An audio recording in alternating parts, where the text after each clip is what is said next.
Halo semuanya, apa kabar? Selamat datang di Komisi Random bagian 11. Yes. Tepuk tangan dong.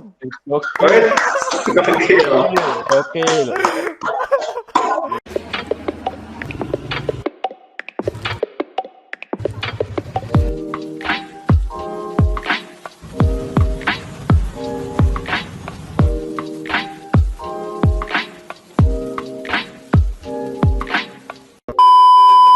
Oke, di Komisi Random bagian 11 ini kita akan bicara tentang Derby Manchester yang sangat mungkin dinanti-nanti, hari Minggu nanti.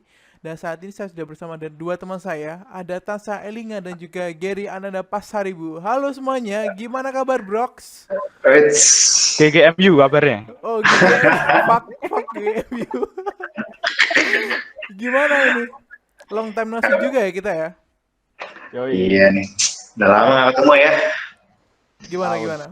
Ya,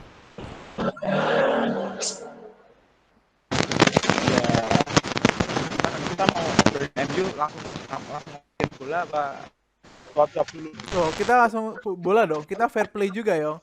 Kita ngomongin secara finansial fair play, secara apapun itu semuanya dikulik tentang Derby Manchester.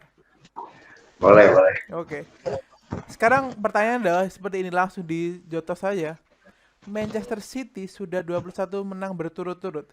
MU modal bekal apa berani menantang Manchester City? Itu fakta cuy. Siapa dulu yang jawab? Nih, Ella dulu kalian jawab ya, yang berapi-api dari tadi. Boleh, boleh. Oke, mikrofon gak ya? Iya. Sebenarnya kalau lihat secara apa ya, permainan ya. City kan 21, bahkan bukan unbeaten lagi menang. 21 win itu luar biasa. Oke, mikrofon gak coba gak dikit. Cek masuk ya. Masuk. Jelas, Oke. jelas. Jelas. Ya, sebenarnya yang dibilang Gigi tadi 21 match menang gitu kan. Itu sangat luar biasa. Terus permainan City juga sangat luar biasa gitu kalau kita ngomongin soal permainannya ya. Oke. Ditanya bekalnya MU apa ya? Kan kita sekarang ngomongin derby.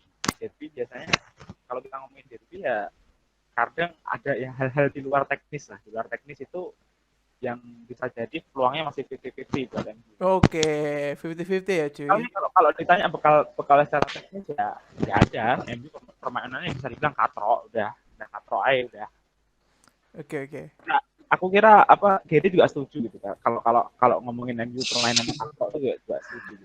Setuju 1000% permainan MU itu katrok ketimbang City yang apa ya, terorganisir, ada mikroorganisasi lagi dalam formasi City. Tapi kalau dibilang modal, aku lebih sepakat kalau MU itu punya modal passion aja sih, pengen ngalahin. Glory. Benar, karena kalau secara statistika pemain, statistik atau apapun itu pasti kalah. Nah, makanya mungkin yang dibuat mungkin cuma passion sama gelora di mana pengen ngalahin keran yang udah jauh dari November itu pengen dipatahin gitu, pengen dipites satu aja kalah. Tapi gitu. kan dulu kan ini ya, MU kan sempat hampir puncak kan ya, atau pernah puncak sekali ya kalau nggak salah ya. 2 minggu nggak sih? 2 minggu ya? Iya. Di puncak ya? 2 mingguan. Itu rekor juga kan istilahnya. City belum naik, masih Liga Champions, MU bisa naik juga kayak gitu. Itu kan juga rekor yang sangat perlu diapresiasi sebenarnya. Nih, fans City ini tengil juga ya guys. Kalau ngomong Gimana dong? Kalau ngomongin itu tidak apa. Mikrofon gak? Coba gak? Sekali lagi gak? Kalau ngomongin MU di puncak klasemen kemarin kan, sebenarnya kan konten ini tuh bisa jadi lebih seru gitu kalau kondisinya MU kayak kemarin. 50-50 Kondisinya masih, gitu ya? ya ini tuh masih OTW title race antara City sama MU gitu. Ini akan aku kira kontennya akan lebih keren gitu. Nah, kenyataannya kan kemarin fans MU kan banyak yang songong gitu kan. Pas puncak dingin bullshit lah apa. Soalnya gini loh, emang tim ini tuh nggak punya mental juara. Emang udah itu aja. Jawabannya udah itu aja. Tim ini tuh nggak ada mentalnya sama sekali. Jadi ketika fans MU pada songong puncak ya aku sama Gary mungkin ya stay calm aja lah, santai aja. Karena emang tahu tim ini tuh nggak bakal lama kalau di puncak. Soalnya gini, aku mikirnya gini loh. Ketika MU di puncak, at least sampai bulan inilah. Ketika itu barulah kita ngobrolin soal peluang juara. Ketika puncak seminggu 2 minggu nggak usah lah ngomongin juara apaan gitu. Tapi Oke. apa ya sebenarnya rasa optimis tuh ada sebenarnya ketika waktu itu MU di puncak. Tapi titik baliknya, kayaknya ekspektasi buat MU itu ya gitu-gitu aja kayak musim-musim lalu gitu. Itu sebenarnya pas kalah lawan Sheffield ya, di kandang 0-1 itu udah paling katrok itu udah Sheffield tuh selesai paling itu udah. sekarang kan paling rendah Udah. sendiri kan ya? Iya. Iya nggak sih? Itu segala optimisme udah bubar. Kalah lawan Sheffield 0-1 di kandang. Itu udah selesai itu. Iya, udah selesai. Udah selesai itu udah. Nih, sorry ya. Oh, sebagai fans MU nih, Gi. Sejati ya. Sebagai fans MU pribadi, aku berani ngomong ini, title race musim ini udah berakhir, serius. Aduh, Udah berakhir. jangan Udah bikin berakhir. aku ketinggi hati dong. Jangan bikin aku tinggi hati dong. Udah berakhir di game week ini di mana City menang lawan Wolverhampton 4-1, udah selesai itu. Serius. Itu udah berakhir title race ya. Tapi mungkin buat kedepannya mungkin inilah dipepet dikit lah biar nggak katro-katro banget gitu bersaing sama papan tengah yang lain gitu. Tapi kan top scorer kalau nggak salah Bruno Fernandes juga kan? Atau Iya. ya? Bruno Fernandes. Itu the next masukku yang gila dari David Beckham menurutku. Tapi awal-awalnya kayak gitu kan, masih main setengah musim udah bagus, terus setengah musim ini kan bagus lagi. Kalau nggak diangkat oleh Bruno Fernandes, siapa lagi kalau nggak coba? Ya, Van de Beek. Itu aja nggak main. Nih sorry gue nggak tahu Elga sepakat sama statement ini apa enggak. Tapi ketika Bruno Fernandes lagi bagus, itu bagus. Serius, tapi ketika ini orang lagi tolol, satu orang ini tolol, kayak misalkan 3 game terakhir, satu squad tolol semua, serius. Demi apapun, nggak tahu kenapa. Sampai detik ini gue nggak tahu match masalah itu apa. Kenapa tuh? Apakah dari olehnya sendiri atau dari pemain yang gonta-ganti istilahnya? Banyak beli terus dijual, ganti lagi atau gimana? Sebenarnya kalau ngomongin MU dan Bruno ini ya, Bruno itu kan istilahnya kalau di kakak presentase itu sekitar 50-60% nyawanya MU lah. Ya bener ya. Bener. Kalau ini pemain katro, sekali pemain ini katro, ya kan. Itu ya kalau ini tadi 3 game week ya, mungkin kalau menurutku lebih dari mungkin 5-6 game week terakhir tuh ya main-mainnya Bruno gitu-gitu aja. Mungkin karena ketutup sama dia kasih asis, ketutup sama dia ngegolin itu mungkin kelihatan bagus, tapi secara permainan sebenarnya nggak sebagus pas MU di puncak kemarin. Itu emang Bruno-nya lagi gila, itu Bruno-nya lagi keren tuh pas MU atau puncak, bahkan yang sempat comeback 2-3 lawan Southampton yang Cavani ngegolin itu kan ya? Masuk sebagai subs itu sebenarnya yang di highlight tuh bukan Cavani-nya, tapi si Bruno-nya juga keren waktu itu. Nah di pas game week itu pas MU rutin comeback itu si Bruno-nya ini bagus, tapi setelah MU di puncak, mungkin kalau kataku ini orang kayaknya tuh overload gitu. Jadi terlalu sering dipasang di FA Cup. Oke. Overworking juga ya. Di bahkan di Europa League yang udah menang 4-0 kemarin lawan Sociedad udah 4-0, leg kedua pun tetap main. Dan kalau aku baca-baca di situs-situs berita bola di The Flanker di Guardian yang luar ya. Itu katanya emang si Bruno-nya ini ngotot main. Itu ada asumsi yang pertama, itu si Bruno-nya yang ngotot main. Terus keduanya si Ole-nya itu nggak punya plan ketika Bruno nggak main. Nah itu antara dua itu nggak tahu yang benar yang gila tuh. Terus sebenarnya Ole-nya pengen istirahatin Bruno, tapi ternyata Bruno-nya ngotot main. Itu asumsi yang pertama. Terus asumsi keduanya si Ole ini nggak punya plan ketika Bruno nggak main. Misalkan diganti dengan Van de Beek. Van de Beek kan secara posisi emang sama. Dia sebagai nomor 10. Tapi fungsinya kalau di FM itu kan ada advance playmaker sama shadow striker. Nah si siapa namanya? Si Van de Beek ini shadow striker, dia nggak bantu distribusin, nggak bisa bantu distribusiin bola kayak si Bruno. Dia lebih ke nerima bola, shoot. Jadi emang hari ini belum ada yang bisa menggantikan dari Bruno Fernandes ya. Bisa Pogba mungkin bisa dicoba, tapi kalau trial error lagi ya pasti ya. Yang ngomongin coba-coba di bulan-bulan kayak gini ya nggak bisa. Aduh.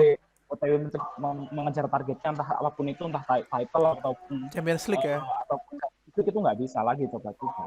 Iya, Gitu. iya benar. Betul, betul. Nah, Tapi kalau di City kan ada Kevin De Bruyne. Kevin De Bruyne kalau cedera atau nggak main digantikan sama Bernardo Silva. Istilahnya ada second chance-nya, second person-nya yang bisa digantikan istilahnya. Kalau di MU tadi seperti itu. Cuman kalau kita mau face to face antara the young talent-nya, Mason Greenwood sama Phil Foden, jujur ya, pilih mana coba? aku berani ngambil crucial take. Aku pilih Foden untuk saat ini. Serius. Kenapa tuh? Foden bisa main di mana aja atau gimana? Atau Bukan, emang City bukan. bagus? Foden pertama, aku nggak. Foden tuh sama Greenwood pernah kena skandal ya sih, pernah ya kayak pernah skandal tuh beberapa waktu lalu sama yang bawa cewek ke hotel. Nah setelah itu di momen itu aku percaya bahwa Greenwood jauh lebih dewa daripada Foden. Serius. Oke, Mulai saat itu. statistik gulak-gulik, wow semuanya mantep lah pokoknya. Nah setelah itu nggak tahu kenapa mentalnya turun. Dan setelah itu Foden langsung step up, apalagi Foden step up di big game Ya, lawan Big benar. Six. Nah itu aku selalu apresiasi bahwa ketika ada yang sekarang meng-compare Greenwood dan Foden di momen yang saat ini banget, Ya. aku lebih pilih Phil Foden jauh by far daripada Greenwood. Serius. Nggak tahu Elga sepakat apa enggak, tapi coba mungkin Elga punya pandangan lain. Terima kasih ya, Bung. Enggak. Kan rasional. Ya bener rasional, tapi emang secara emosional ya. Apaan nih? Apaan? Suara apa tuh, Kak? Apa tuh? Bentar. Balik lagi tadi ada apa ya, pengajian atau gimana sih? Aduh. Ajiin setan nih biar bisa menang kan. Oke. Gimana gak? Foden apa Mason Greenwood? Iya, ketika ngomongin kondisi saat ini ya bener yang diomongin Gary tadi, emang si Phil Foden ini one step ahead dibandingkan si Mason Greenwood ya, karena berbagai faktor gitu. Pertama, faktor Pep Guardiola jelas itu sangat membantu ya untuk si Phil Foden.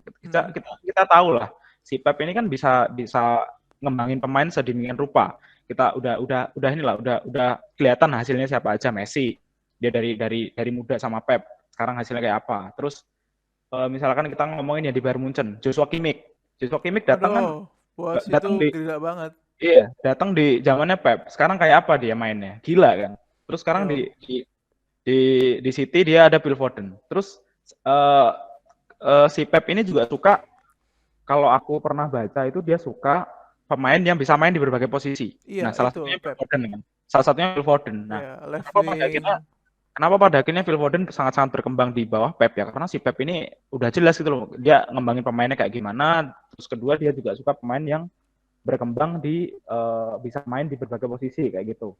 Nah, sementara si Mason Greenwood itu dapatnya sama Ole. Nah, sebenarnya kalau di compare antara apakah Ole ini bisa ngembangin pemain atau enggak, itu emang belum ada hasilnya, enggak fair gitu. Kita bandingin antara Ole dengan Pep dalam urusan ini, itu menurutku kurang fair. Tapi kalau secara bakat tuh mereka berdua tuh kalau aku kira sama aja dalam arti dua-duanya pemain muda, dua-duanya punya bakat yang luar biasa. Inggris juga ya. Pemain Inggris, terus dua-duanya punya bakat yang luar biasa. Si Greenwood-nya kan kalau kita lihat di akhir musim lalu ya, pokoknya pasca pandemi lah, dia mainnya gila banget kan. Secara shoot, secara positioning, secara secara dribble, lari dan lain-lain. Ini pemain tuh bakal jadi main hebat kalau aku lihat gitu loh. Ya. Namun masalahnya kan di musim ini kan dia di awal kena kasus jebret, terus dia main di top flight juga baru musim ini sama musim lalu kan, baru 2 musim ini. Mungkin genap 1 musim ini kalau kita hitung secara matematiknya secara fair gitu loh. Dia baru main secara top flight tuh baru 1 musim. Sementara Phil Foden kan udah main 2 atau 3 musim kan sama City. Ya, Nah, 3 itu musim. mungkin keunggulannya si Phil Foden tuh di situ, karena dia udah main 2 sampai 3 musim. Sementara udah cocok itu ya mungkin ya. Iya, si Mason Greenwood secara hitungan real itu baru main 1 musim sebenarnya. Di MU secara top flight ya, di tim senior tuh baru 1 musim baru main. Dia musim lalu awal musim tuh nggak dipakai, dia main di FA Cup, dia main di Europa League, di Carabao, di Premier League tuh dia baru oke kan setelah pandemi. Dan kalau dihitung sampai sekarang ya baru setahun, berarti belum setahun. Jadi gitu. Kenapa pada akhirnya si Phil Foden ini lebih step up daripada Mason Greenwood? tapi juga nggak bisa dikatakan gitu juga sih gak menurutku ya, bakat muda itu tidak bisa didebak, menurutku nggak bisa ditebak. Mungkin bisa sekarang flop atau nantinya bisa Iya. up atau gimana, tapi bakat muda Inggris tuh sekarang bagus-bagusnya cuy, menurutku Bagus bagus ya. bagus Ya bagus nggak bagus sih? bagus bagus bagus bagus bagus bagus. Nah, ngomongin tentang MU dan City, kira-kira berani taruhan nggak City menang berapa? Dia tengil lama-lama ya. Jadi brengsek ya lama-lama ya. Dipuji langsung kesenangan anjing. Gimana lagi Nggak, dong? Gimana lagi nggak, gini kita kita puji-puji dulu, abis ini kita kritik. Sebenarnya ada gitu namanya sih. Oke. Nah, gimana Sebenarnya nih? Dipersilakan ada. Presidium. Dipersilakan. Sebenarnya Maksudnya kan gini. Tadi kan udah dipuji City Foden terus 21 kemenangan beruntun dan sebagainya. MU mengakui kekalahannya. Jadi nggak asik dong kalau diomongin. Harusnya kan saling perang gitu aja atau gimana sih? Udah kalah, udah mau kalah atau gimana? Ntar dulu bro. Apa Kan kita gimana? ada tahap-tahapnya kan. Tadi kita muji-muji apa yang diraih City. Kita Oke. kan apa namanya, nggak fair gitu ketika kita nggak apa ya, Ya, setelah yang dimiliki City highlight itu dari apa, ya. celahnya tuh di mana gitu kan. Iya, sebenarnya kalau ngomongin celah ya, celahnya City, permainan City itu. Ya gimana tuh? Iya, permainan City itu sudah sama dengan musim lalu. Bedanya musim ini apa? Dia punya pemain yang namanya Ruben Dias. Udah itu. Bedanya itu. Nah, masalahnya Johnston jangan lupa ya. Johnston jangan lupa ya. Bentar dulu. Masalah City musim lalu itu kan di pertahanan. Oke, iya, Ya itu nggak, hancur banget sih, ya. setuju nggak? Nah, Setuju. sementara di depannya juga nggak jelas. Si Aguero-nya cedera, si siapa Ya, namanya? Gabjes belum bagus, ya. Mainnya nggak jelas, sampai sekarang juga mainnya nggak jelas kan, itu kan sebenarnya kemarin cetak Bangsat. gol, tapi aku nonton kemarin, aku City lawan Wolves nonton. Wolf, Si ya. Gabjes ini bener di depan doang, dia nggak bisa Nggak mobile kayak mundur, Aguero. ya, nggak mobile. Terus apa namanya? Pokoknya dari keseimbangan tuh musim lalu sama musim sekarang tuh, yaitu faktor-faktor yang sangat-sangat penting tuh bagiku Ruben Dias. Kenapa? Iya sih. Si Johnston kan jago gara-gara Ruben Dias. Coba musim lalu, Johnston sama Laporte. Jago nggak dia? Enggak kan? No. Berarti Itu nggak sama klop gitu kayak, ya, Ga? iya, itu kalau kita bandingin tuh sama kayak misalkan dia tuh Bruno Fernandes tapi versi defender gitu. Jadi Oke, ketika upside down. ini pemain main, bisa ngelit yang lain, bisa bikin yang lain jago gitu. Sama halnya dengan Bruno Fernandes ditaruh di lini tengahnya MU. Dia bisa bikin misalkan Scott McTominay, Fred lebih jago, Scott McTominay lebih jago, si siapa Pogba lebih jago, Pogba. kan gara-gara ada Bruno. Coba misalkan dulu musim lalu kita ngomong Lingard di situ yang main. Apakah si Bentar, McTominay, kita Lingard tahan dulu ya. Lingard tuh udah permasalahan lain tuh. Iya, misalkan kalau kita musim lalu lah, katakan yang dimain di posisi Bruno, Lingard ataupun ada Pereira gitu. Apakah di orang-orang di sekitarnya kayak si Pogba, McTominay, Fred sejago musim ini dan pas ada Bruno kan enggak. Itu sama halnya kayak misalkan Ruben Dias ditaruh di lini belakangnya City. Jadinya si Johnston, si siapa namanya? Joao Cancelo kan musim lalu juga ups and down kan, baru sekarang jago gitu. Bagus, sekarang bisa dua ini. Di kirinya siapa namanya? Zinchenko jadi lebih jago. Waduh, tapi masih karena ada yang Cancelo sih. Karena ada yang ngelit, enggak, Zinchenko kan di kiri kan. Zinchenko main di kiri kan.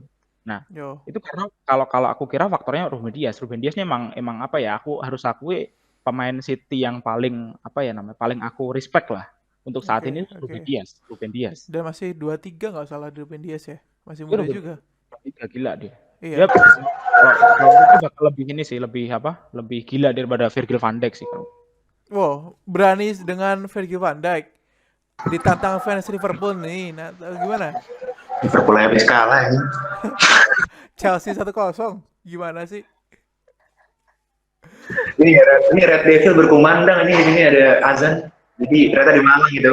Oh iya, oke, nggak apa. Cuman ini sih Ruben Dias menjawab dari Elga ya. Ruben Dias tuh emang bisa ngelit tim misalnya. Katanya fans City itu the next captain-nya dari Vincent Kompany katanya nanti.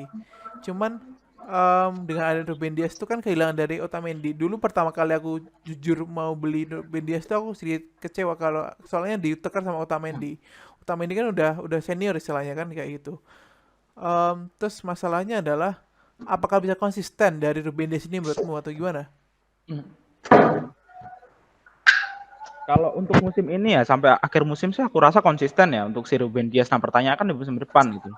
Kalau ngomongin ekspektasi di awal City beli Ruben Dias nih, aku nggak expect apa-apa ketika City beli Ruben Dias. Oh apakah ini orang ini jago tuh enggak? Ya mungkin ekspektasinya mungkin bisa jadi kayak mungkin another flop dari City lah. City kan suka beli-beli back gak jelas gitu kan. Ya, Kalau Mangala gitu. Aduh, Mangala ya kan, Mangala. Bahkan dulu Otamendi di awal-awal kan nggak jelas juga kan. Ya, Bahkan si siapa namanya Benjamin Mendy nggak jelas juga. Jadi aduh, bangsa. Kalau lihat track recordnya Ake City beli back kan nggak jelas. Ake buat apa? Ake beli Ake ya kan. Itu gede banget duitnya sumpah. Makanya. Tapi kan, iya gimana? Kalau dia sejago sekarang kan nggak ada orang yang ngira gitu loh. Yo. Tapi kalau kita mau istilahnya pemilihan terbaik dari City kan istilahnya tahun ini Ruben Dias. Kalau MU itu apa? Menurutmu Cavani kah? Atau gimana? Alex Telles. Oh, Alex Telles pasti. Karena bukan Alex Telles yang jago. Luxo yang jago. Pasti udah tidak paham gue ngarep bicaranya kemana nih anjing. Jadi aku itu punya pandangan berbeda sama left back di MU. Oke, gimana? Lebih pro sama Luciano. Ya. Kalau aku itu lebih pro sama Alex Telles. Jadi aku tahu tuh maksud dia ngomong Alex Telles tadi apa tuh. Bisa didiskusikan Bapak gimana? Bisa kalau nggak tahu ya kenapa sampai sekarang aku pribadi tuh kurang serak sama permainan Luciano. Serius. Aku tuh selalu debat sama Elia kayak Luciano tuh jago ya. Dia tuh kalau naik turun cepet bla bla bla. Tapi aku tuh nggak suka cara permainan dia. Dia tuh kayak ngedidik bola lama. Aku tuh lebih suka kalau left back itu tipikal kayak Trent, kayak Robertson yang bisa kayak masuk penetrasi ke dalam buat crossing. City kan juga punya kan kayak Cancelo sama Kyle Walker. Kan anjing kan. Nah ini orang nih si Tanzeli kan suka banget main sama Luke Shaw. Makanya aku tuh iya, padahal satu tim tapi punya preferensi yang beda. Nah kalau aku mungkin lebih suka tipikal orang yang suka penetrasi ke dalam, nggak suka Luke Shaw itu. Makanya anjing tadi udah tahu tuh ngarep bicaranya bakal kemana. tapi itu fakta juga istilahnya, fakta dari sudut pandang lain kan istilahnya. Kalau sudut pandang Elga kenapa kok milih Luke Shaw atau gimana? Kenapa milih Luxo? Ya jelas gitu loh. Kenapa? Jelas. Enggak, gini. Back dengan translated terbanyak di IPL sekarang siapa? Luxo, man. Dia translatednya bahkan lebih tinggi daripada Trent Alexander-Arnold. Joao Cancelo pun masih kalah sama Luxo. Iya, jauh. Ya, karena musim ini fokus permainan MU di kiri. Ya dia sekarang Luxo, kiri ya, aku nggak terlalu notice banget. Karena ketika misalkan si Rashford gak dapat ruang di depan kotak penalti. Nah ini salah satu masalah Rashfordnya. Rashford kan lagi tolol tuh kan. Ketika Rashford gak dapat ruang di kotak penalti, ya Luxo yang step up. Kalau nggak dia, kalau Gary bilang si Luxo jarang penetrasi, sekarang penetrasi mulu, bos. Lihat ya coba. Dia kalau misalkan si Rashfordnya lagi bego, dia yang masuk. Kalau misalkan si lawan tim yang terlalu parkir bus gitu ya, di tengah udah padat banget, dia crossing. Dan musim ini si crossingnya Luxo tuh sangat-sangat meningkat. Bagus, gitu loh. Bahkan ketika MU dapat free kick di pojok, yang ambil tuh bukan Bruno lagi, Luxo yang ambil. Kayak gitu. Ya, itu aku sepakat sih. Dan aku percaya kalau dia deserve to be player of the month ya kemarin ya. Dan itu aku sepakat sih. Tapi tidak menjadikan aku lebih prefer Luxo daripada Telles, tidak. Tidak. Bagaimana ini? Masih tim Telles. Tidak apa-apa. Bukan perbedaan preferensi kan nggak masalah kan. Oke. Jadi nggak apa-apa lah. Nah, sekarang balik ke City lagi ya, cuy. Kemarin Man of the Month-nya IPL Ilkay Gundogan. City lagi. Gimana tuh? Ilkay Gundogan golnya sebenarnya nggak banyak banget sih, cuman pasti dibutuhkan oleh City pada waktu permainan yang krusial gitu loh. Menurutmu gimana Ilkay Gundogan? Gary atau Ilkay nih? Ilkay dulu gak apa-apa. Iya dah. Kalau Ilkay Gundogan itu menurutku secara statistik Gini juga harus mengakui kayak biasa aja nggak sih, kayak ya udah golnya cuma dikit, tapi dia itu step up ketika City benar-benar lagi di poin-poin kritis. Serius. Jadi mungkin kalau kita pakai NBA terms kayak basket terms itu dia tuh clutch banget orangnya. Jadi ketika dia lagi down-downnya Gundogan yang score. Jadi menurutku ketika dia dipertahankan dengan Player of the Month itu benar-benar deserve banget. Dan banyak orang yang ngira kalau Ilkay Gundogan itu udah past prime, jadi kayak udah lewat lah masanya orang. Iya, udah tua juga kan. Udah City kan sekarang kan lagi bergembang dengan pemain tengah yang luar biasa kan, kayak De Bruyne kaptennya, habis itu Foden dan lain-lain. Masih ada Bernardo Silva juga belum habis. Nah jadi mungkin ketika Gundogan step up, wah, orang-orang tuh bakal ngira, termasuk fans MU sendiri, kayak wah nih anjing orang ini belum selesai ya. Masih ada nih orang, dan dia menurut aku masih cukup konsisten sampai sekarang. Ya, tapi dipanggil lagi loh. Nah iya dipanggil lagi, dia sempat di drop sama ini kan, si Joachim Low kan di squad Jerman, tapi sekarang balik lagi. Nah itu menurutku salah satu pembuktian pemain dalam tanda kutip pemain tua, gimana dia bisa step up di big game dan menunjukkan kalau performa dia ya aku belum habis loh gitu. He deserve it. Thank you bos. Oke. Cuman mungkin kalau ngomongin Gundogan ya, istilahnya mungkin bisa kayak Van de Beek. Istilahnya dia butuh waktu untuk apa ya di MU, untuk penyesuaian ataupun lainnya, atau gimana menurutmu? Kalau kita banding sama Van de Beek ya. Coba Elka sebagai apa ya, Van de Beek antusias. Iya. Sebenarnya kalau ngomongin Van de Beek ya, Van de Beek itu kan selalu pertanyaannya apakah nih orang ini udah cocok nggak sih main di MU kayak gitu. Nah, bintang Ajax loh itu. Nah, masalahnya si Van de Beek ini di Ajax sama di MU mainnya beda. Di Ajax kan dia distribusi bola sangat cepat kan, sangat cepat, entah itu dari dulu kalau misalkan di ini tuh dari Hakim Ziyech. Gila banget itu. Dari si David Neres kalau di Ajax kan, David Neres, Hakim Ziyech, sama bahkan di strike. Dia kan di Ajax nggak pakai striker kan, dia pakai Dusan Tadic di situ. Bahkan di Dusan Tadic kan posisi aslinya kan sebagai attacking midfield, iya. Iya, sebagai playmaker gitu loh. Nah, sini orang ini kalau di Ajax dia jadi pusat bolanya, jadi bolanya tuh semua ngarah ke Van de Beek. Nah, masalahnya di MU nih dia nggak bisa kayak gitu. Misalkan McTominay dapat bola dari Maguire dari belakang. Dan dia nggak mungkin langsung dikasih ke cuma ke Van de Beek doang. Dia pasti mikir bisa dikasih ke Luke Shaw, bahkan di kiri bisa dikasih ke Wan-Bissaka kalau dia lagi overload ya. Kalau dia lagi overload bahkan bisa langsung dikasih passing ke depan ke Rashford ataupun ke Greenwood gitu loh. Jadi pilihannya banyak kalau di MU. Nah, masalahnya ini orang belum bisa adaptasi sama gaya permainan MU, dan dia belum istilahnya inilah sistem permainan MU ini belum kompatibel atau gimana? Belum works di dia, bukan belum kompatibel. Kalau ngomongin kompatibel kan variabelnya banyak ya. Misalkan ini permainan MU itu mau dibawa kemana? Mau dibawa kemana?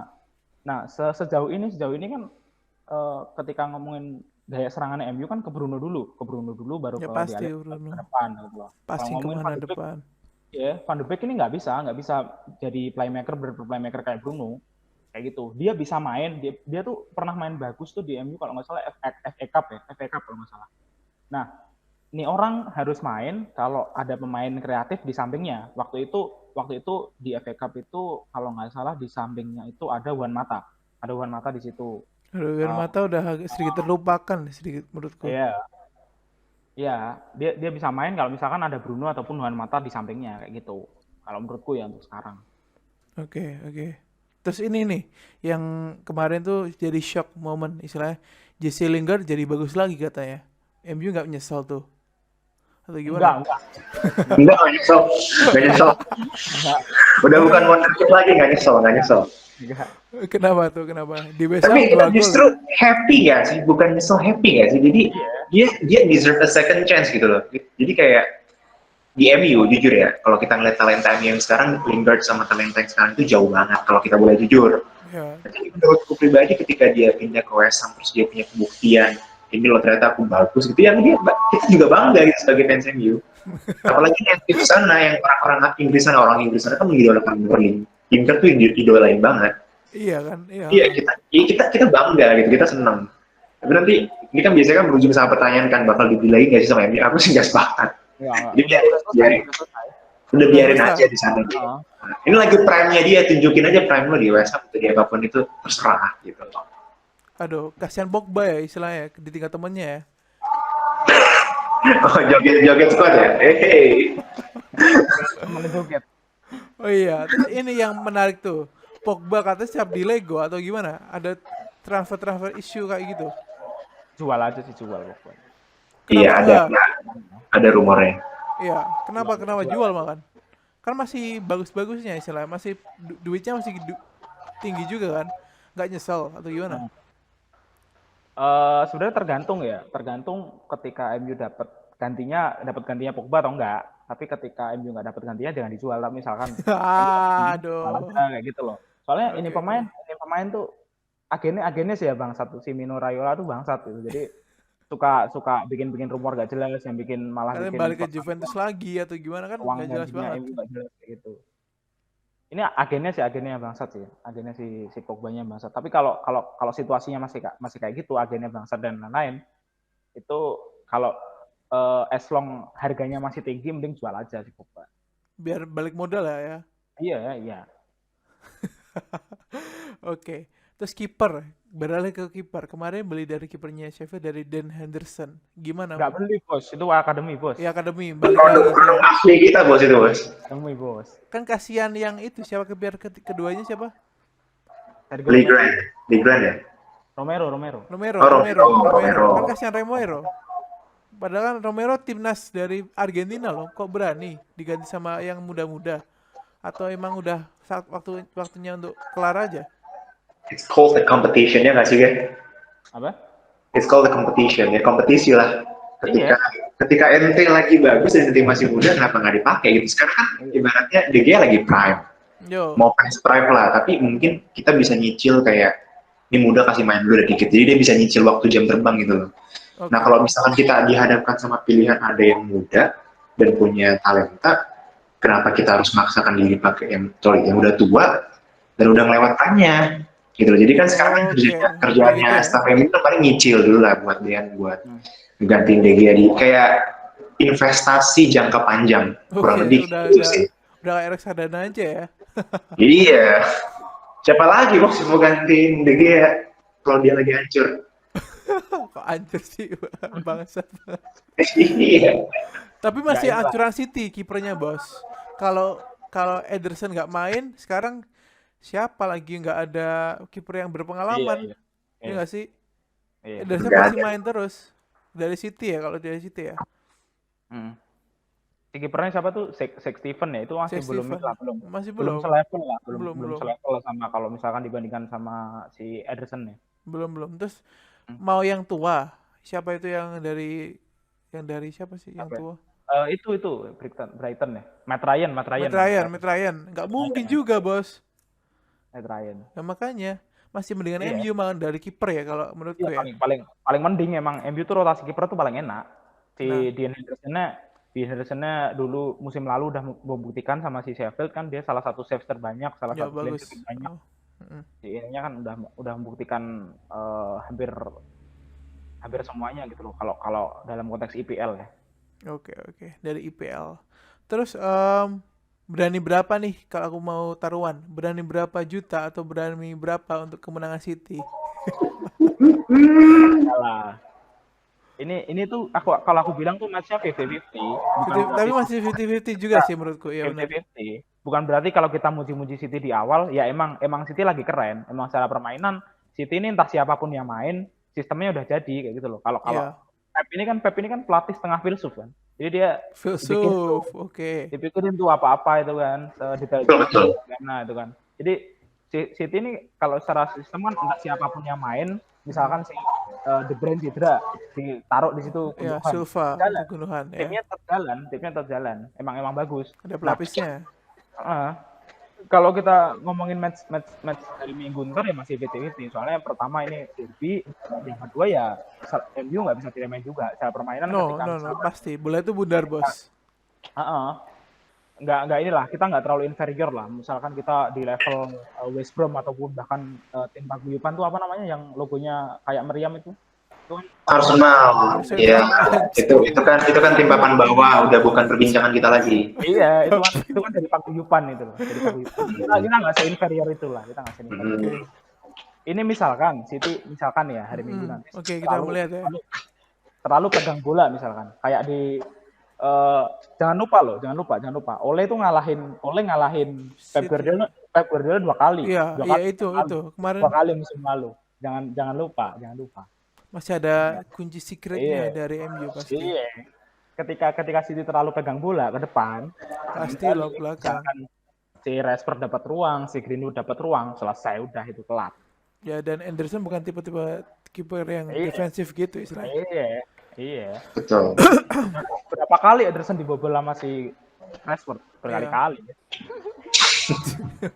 Betul. Fakta loh itu, Ki. Oke, fine. Oke. Masih optimis kita, Bro. Gimana sih? Kalau nggak optimis ngapain kita bikin konten?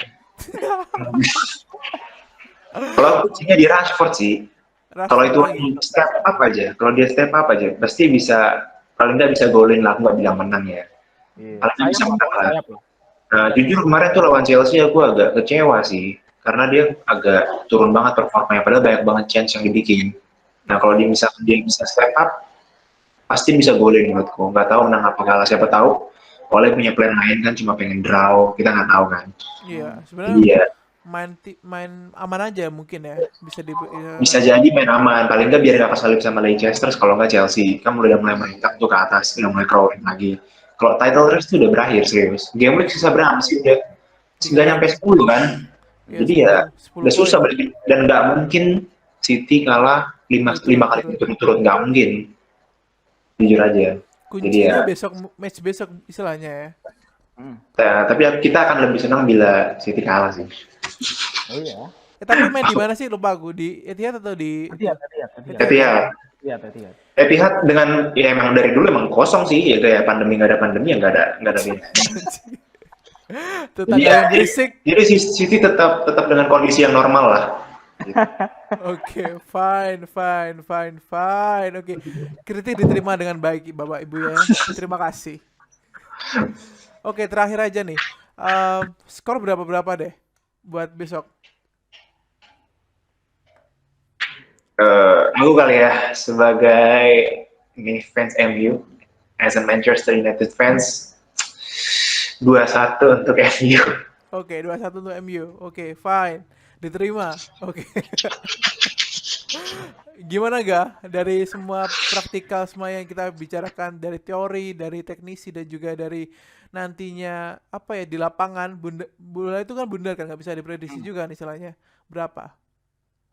Iya, kalau misalkan nih MU lagi bener nih ya, lagi pinter nih kan si Bruno-nya lagi oke. On fire, oke. Bruno lagi oke, back-nya lagi nggak suka aneh-aneh ya kan, nggak suka ngadi-ngadi. Si Rashford-nya di depan juga bisa golin ya kan. DG juga bagus. Ya.